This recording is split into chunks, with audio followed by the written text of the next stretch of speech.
from World War II, since you evoked the comparison, is that the second the shooting war started in Great Britain and the United States, opponents of the war went to jail.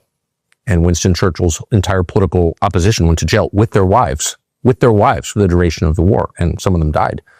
That's been that's just a fact. And you can call those people whatever you want, and they may have been terrible people, whatever, but they were his political opponents and he put them in jail. And Roosevelt did, sick the federal government on opponents of the war. Flat out.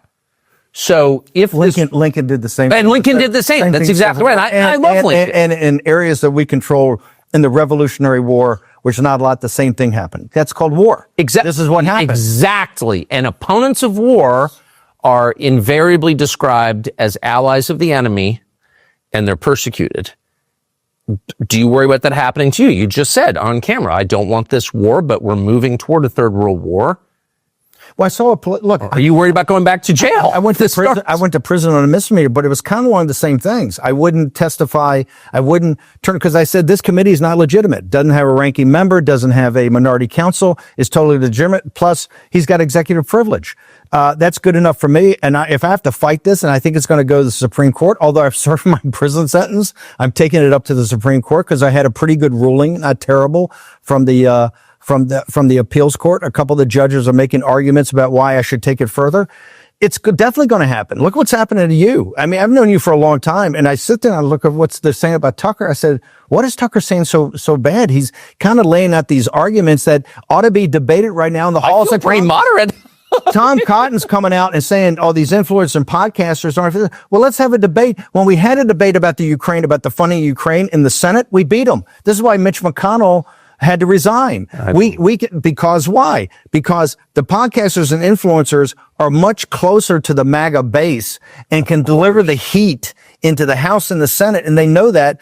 I'm all for having a War Powers Act debate right now. Exactly, I agree. Let's have the American people weigh in, because you're going to see the American people are 90% against forever wars. And even people that support Israel are saying exactly what we're doing here. We thought we had this thing in Gaza you had to clean up with the Muslim Brotherhood and Hamas. Next thing you know, we're bombing Tehran, and you're taking incomings. What's happened in Tel Aviv over the last 24 hours is pretty shocking, because you're taking these ballistic missiles. What Trump's been saying, everybody calm down. Let's get back to the table. I can get actual thing. And he said, I can get it. We can take it apart. We can blow it up if we want to, but I can cut a deal. And Witkoff and Trump, if you got to talk about two deal makers that are not like diplomats, but guys actually going to get stuff done, I feel more confidence with Steve Witkoff and Donald Trump trying to work something out than continue on the shooting war, where, trust me, with a carrier battle group heading over there and all these tankers heading over to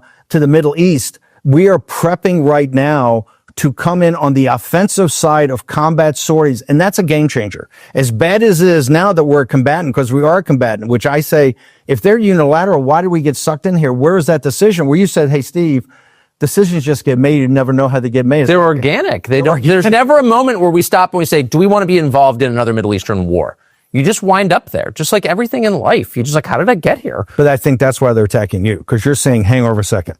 Let's have a national discussion on this right now before we get in, and they don't want that. But why the viciousness? Not toward me. I mean, I'm kind of punched out of society, but like, why is it this topic evokes a cruelty and a dishonesty that no other topic does? It's never been questioned like this.